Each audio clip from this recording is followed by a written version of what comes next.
Pemirsa sios medue potensi pertanian Desa Adat Bayan, ring Kabupaten Tabanan. Talar nyuguhang genah wisata merupa taru ageng sani kawasanin wisata kayu putih. Taru sani ketarkayang sampun mayusa makata 700 warsa puniki. Jantan ngedautin manah wisatawan antuk rau wiadin mesua foto.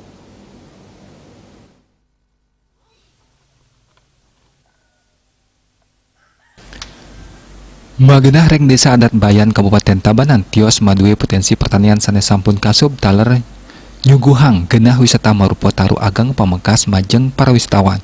Manut Desa Adat Bayan Iwayan Negeriawan taru ageng puniki katarkayang sampun mayusa makatah 700 warsa.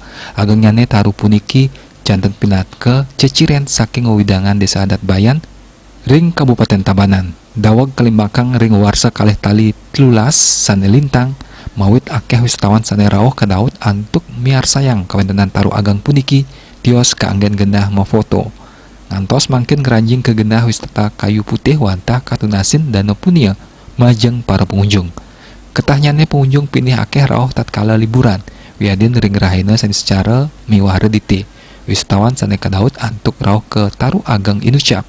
Wenten saking wisatawan mancanegara wiadin wisatawan domestik utawi lokal. Negeriawan taler maosang nenten akidik krama sane madue kawagedan spiritual rawuh ke taru ageng Inucap nampek ring taru punika. Taler wenten wangunan pura ageng genah palinggihan sane kawastanin pura babakan. Anut ring pengrawuh taru ageng puniki taler dahat mabuat anggen ngeraksa saking blabar ring wewidangan Desa Adat Bayan. Juliana Mewah Edi, Bali TV.